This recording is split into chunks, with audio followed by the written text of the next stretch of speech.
You walk into a room full of people you don't know. Your palms get damp, your heart rate climbs, your eyes start scanning faces before you've even said a word. You tell yourself it's just shyness. It isn't. Something much older is running the show. Your brain is not reacting to the party.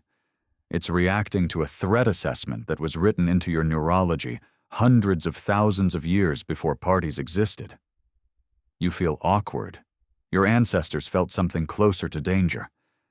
And the strange part is, your body still can't tell the difference. For most of human history, you didn't meet strangers. Not really. You were born into a small band of maybe 30 to 50 people. You knew every face in that group before you could walk. You knew who was kind, who was volatile, who shared food, and who hoarded it. That knowledge was survival. A stranger, by definition, was someone your brain had zero data on. And zero data to a survival system looks exactly like risk. Anthropologist Kim Hill spent years studying hunter-gatherer groups like the Ache in Paraguay. His research found something surprising. Even in societies that regularly interacted with outside bands, contact with unfamiliar groups carried real, measurable danger. Strangers could mean rival claims to territory. They could mean disease your immune system had never met. They could mean violence with no history of trust to soften it. Your nervous system doesn't know any of these specifics anymore, but it remembers the shape of the danger. An unknown face still trips the same alarm. This is where your amygdala comes in. It's a small, almond-shaped cluster of neurons buried deep in your brain, and its main job is threat detection. Neuroscientist Joseph Ledoux spent decades mapping exactly how this structure works, and what he found reshaped how scientists think about fear. The amygdala doesn't wait for your conscious mind to make a decision. It reacts first and asks questions later. When you see an unfamiliar face, your amygdala fires before your rational brain has even finished processing who's standing in front of you.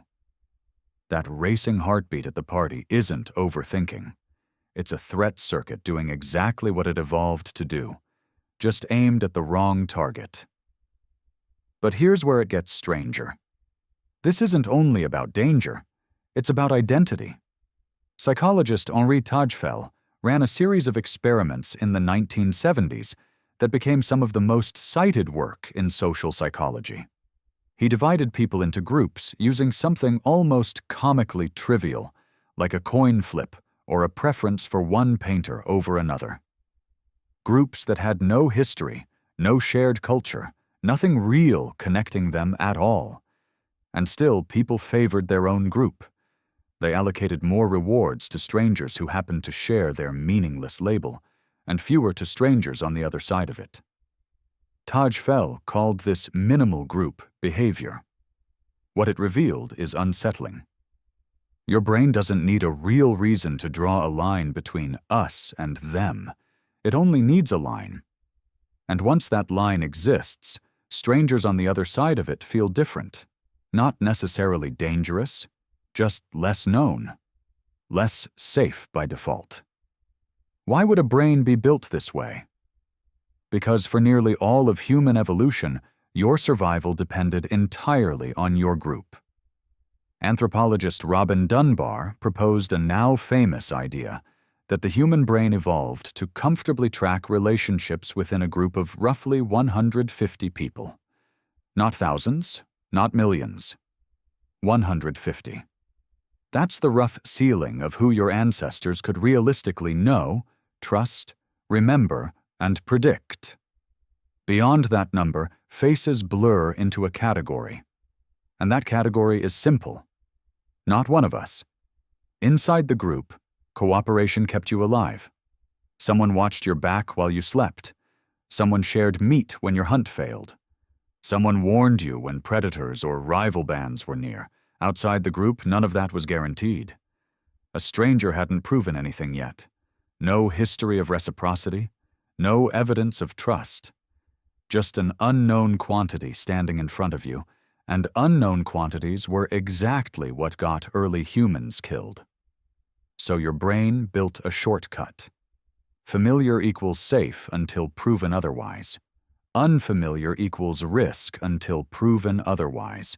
It's a survival algorithm, brutally efficient, running quietly under everything you feel today. Here's the twist. That algorithm was never designed for a world of strangers. It was designed for a world where you almost never met one. Now think about your actual life. You commute past hundreds of unfamiliar faces before breakfast. You scroll through thousands of strangers' opinions before lunch. You walk into meetings, classrooms, and parties filled with people your ancient threat detection system was never built to process in these numbers. Your amygdala doesn't know the difference between a crowded subway platform and a Pleistocene encounter with a rival band. It just knows. Too many unknowns, all at once. And it responds the only way it knows how, with a racing pulse and a tight chest, even when you're standing somewhere completely safe. This is why the feeling doesn't fade quickly with logic.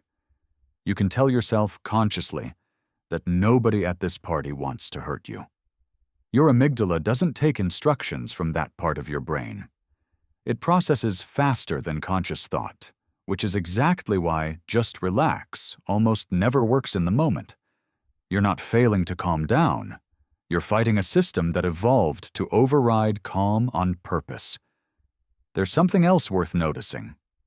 Notice how quickly a stranger stops feeling like a stranger. One good conversation, one shared laugh, one moment of unexpected kindness, and your brain quietly reclassifies them. Not unknown anymore. Not a blank threat profile, a person. This is the same mechanism running in reverse. Your ancestors needed a fast way to build trust once a stranger proved themselves safe, because isolated bands couldn't survive on suspicion alone forever. Trade happened between groups, alliances formed, marriages crossed band lines. The very system that made you wary of strangers is also, underneath, built to let people in. So the tension you feel walking into a room of unfamiliar faces isn't a flaw. It's not social failure. It's two ancient systems running at once, one scanning for risk, one quietly waiting for evidence it can trust. Every stranger you meet is being processed by both, in real time, whether you notice it or not. Which means the nervousness you've spent years calling shyness was never really about you at all. It was never a character flaw or a social skill you forgot to learn. It's a threat detection system built for a world of 150 familiar faces, doing its best in a world of 8 billion unfamiliar ones. You walk into a room full of people you don't know. Your palms get damp, your heart rate climbs, and for the first time, you understand exactly why. It was never shyness. It was your ancestors, still watching the door.